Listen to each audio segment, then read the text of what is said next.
All right, man. We was having this discourse at the end of the other video. If you guys are coming from that video, shout out to you.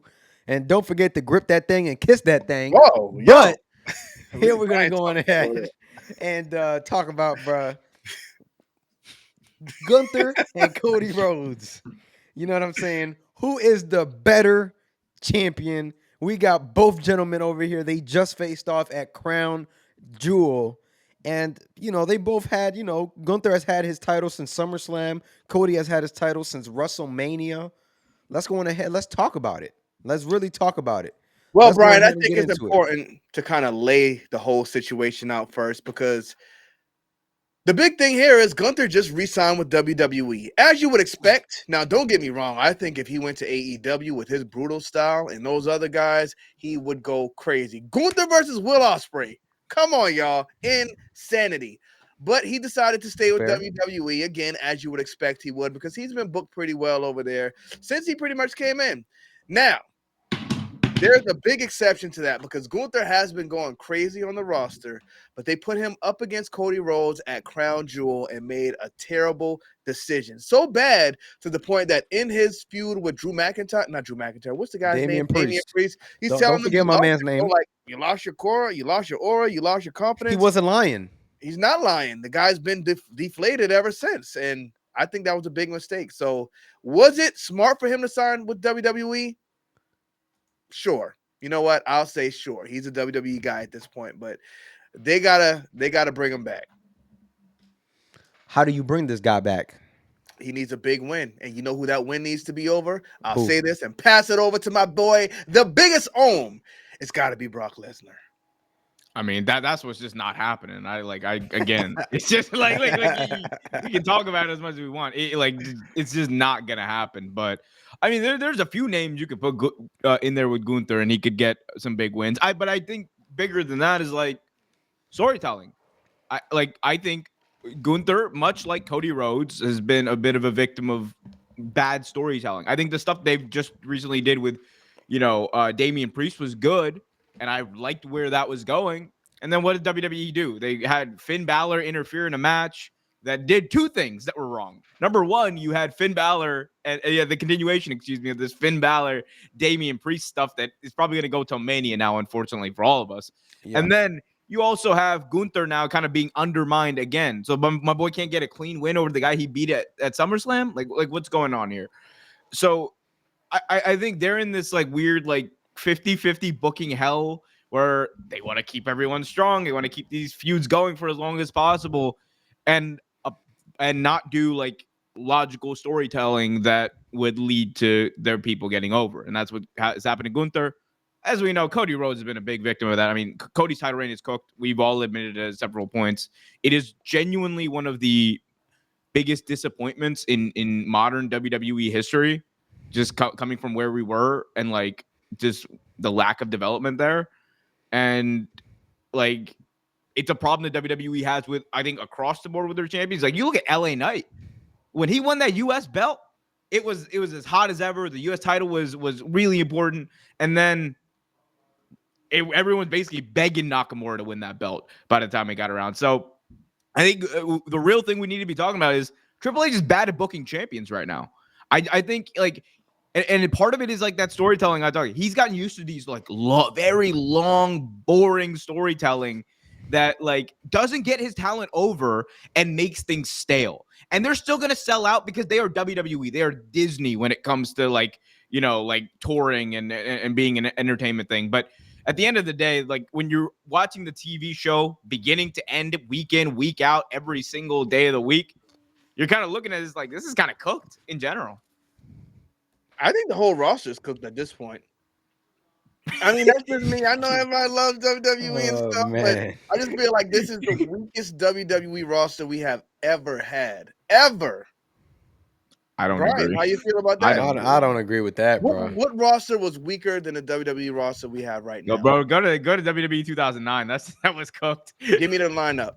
Was that Sheamus? He gonna like that. He gonna like that. 2011, bro. 2011 is actually what we're talking about. Miz as world champion. R-Truth was a star. Del Rio as world. I mean, we had John Cena though. We had John Cena. We had, and that was it. The Randy Ortons. We had. I'm not going to say CM Punk because that's Bro, what CM Punk wasn't even like. we had I the mean, Undertaker, we had Rey Armando Mysterio. CM Estrada. Punk was on the verge of being CM Punk in We had 2011. Triple H. We had the Legends still back then.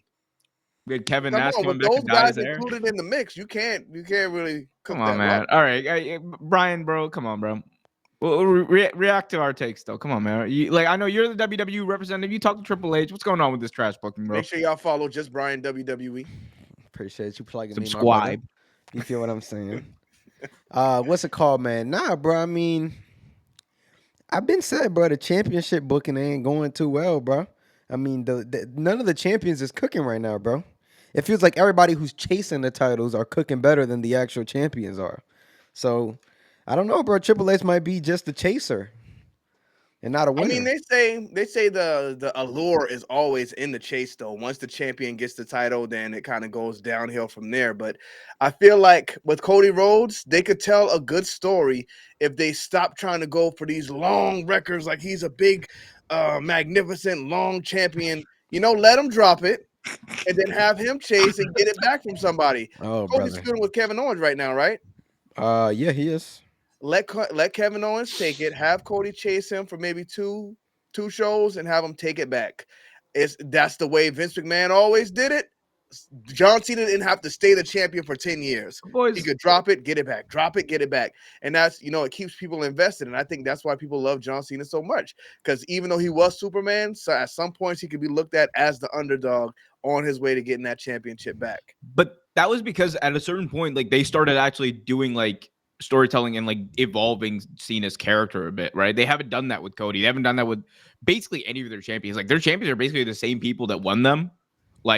Even if you look at a guy like Roman Reigns, right? And I know he's the outlier example or whatever, but he's I would say the perfect example of this. When Roman Reigns won the belt, he was a completely different guy to when he lost the belt. He was a completely different guy a year after he won the belt, right? There were levels to the rise of Roman Reigns. Guess who was behind that though? What? Guess who was behind that though? Yeah, it was Triple H, and he's gotten really It bad. was Vince McMahon. What do you mean? The greatest booker of all time. When Roman Reigns won the title at SummerSlam, Vince McMahon was still booking. Yeah, I agree. But for the majority, or majority of the bloodline. Okay, I mean we're splitting hairs here. That's fine. You can. Okay, Vince. It was Vince Split 'em McMahon. up. It doesn't matter, bro. That's what we don't care about. That's We love It Vince does McMahon. though. Come on, bro. Hold on, Greatest Omar. I don't booker mean to of all cut you time. off. Separate It the art from matters. the artist. It matters because we, aside from the bloodline story, and maybe a little bit of Cody's story, I can't back up Triple H anywhere else. So it matters. That's fine. We agree on that. But I'm that's not what I'm saying. What I'm just saying is bro, you need to you at some point as a booker gotta go and actually do something with your characters. I Brian's growing some facial hair. Shout out to my boy. He finally hitting puberty. But I don't know.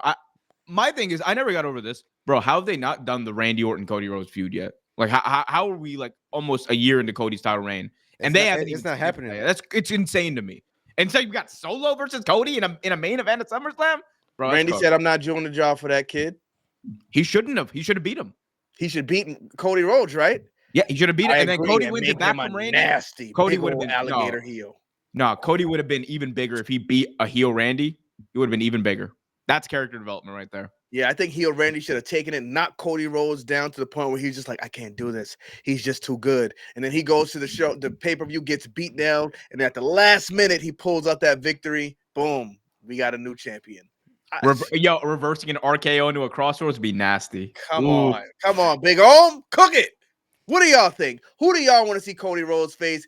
Who do y'all want to see Gunther face? Because I think Cody Rhodes, he hurt the boy, man. They got to build him back up. I think it's Brock Lesnar. Let us know who y'all think. And just do not, happening. whatever you do, don't forget to grip that thing when you kiss that ring.